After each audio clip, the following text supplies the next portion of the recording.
Hello po kapamilya, kamusta po? Ayan po nagluluto po tayo. Ayan po yung niluluto natin, yan po yung extra income natin. At syempre alam nyo na yung mga ganyang klasing niluluto natin paborito ng bayan. Ayan po yung ating niluluto at yan naman yan yung ginagawa nating extra income dito sa ating sari-sari store at yan benta dito sa ating sari-sari store.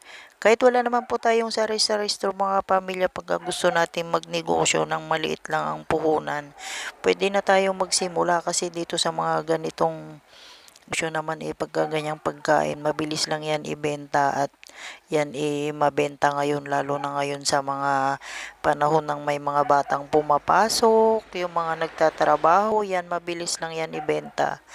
Kasi yan yung mga hindi na sila magluluto pagdating nila at pagod sila bibili na lang sila.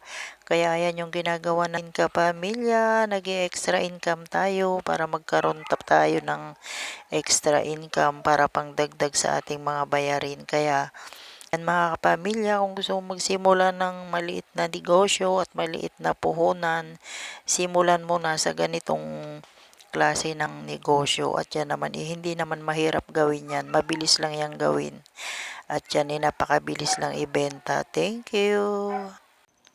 Hello kapamilya, kamusta po? Ayan, magigisa po tayo ng ating bawang sibuyas at yung ating giniling isasangkot yan na natin. Pero itong giniling natin mga kapamilya, pinalambutan na natin yan.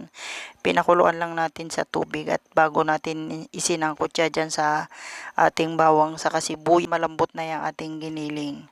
Ayan yung ating giniling at ayan naman yung ating patatas kapamilya, ilalagay na rin natin at yan naman sandaling luto na lang yan dahil pinalambot na ng ating giniling. Ayan kapamilya, sinangkutya muna natin yung ating giniling at yan naman palalambutan na po natin yung ating patatas kapamilya para yan mabilis na lang natin lutuin. At yan naman malambot na yung ating giniling kapamilya. Ayan ating giniling kapamilya. Ayan at nilagay na natin yung ating tomato sauce sa yung ating siling green. Ayan, pasensya na kayo medyo mausok yung ating luto kapamilya kaya medyo malabo yung screen natin. Ayan kapamilya, halu-haluin lang muna natin at yan naman mabilis na lang maluto dahil malambot na yung giniling natin, yung patatas na lang yung pinalalambot natin. Ayan kapamilya yung ating giling at syempre yung mga ganyang lutuin napakabilis lang. Ayan kung nakikita nyo napakasarap ng ating giling. Yan po yung ulam natin. Thank you so much kapamilya. Ayan po yung ating giniling. Bye! Hello kapamilya, ayan ang ating niluluto. Magisa muna tayo ng ating bawang sa sibuyas. At syempre isasangkutya muna natin yung ating bawang sa sibuyas at ilalagay na po natin yung ating ampalaya. Yan po kapamilya at magigisa po tayo ng ampalaya. Yung ampalaya po natin yan yung fresh from the garden nating ampalaya kapamilya at yan sarap po yan na ulam dahil fresh galing sa ating garden. Ayan po yung ating ampalaya at igigisa natin. Madali lang naman itong lutuin kapamilya.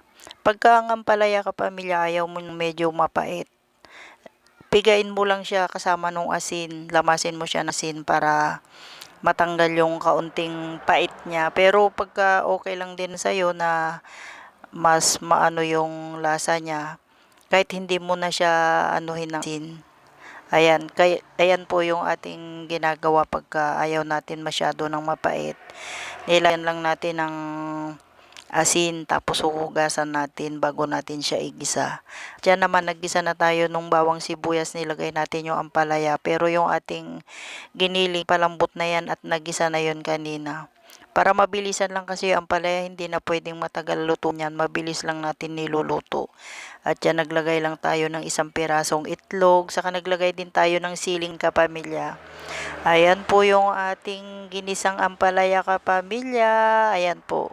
Simple lang po lutuin kapamilya pero syempre masarap pa rin po yan dahil sariwa po yung ating ginamit dyan na gulay. Kaya ayan kapamilya yung ating ulam. Fresh from the garden po yung ating mga gulay kapamilya. At yan naman masarap at madali lang lutuin. Yung mga ganyan kasi napakabilis lang iluto lalo na pagka nagmamadali ka.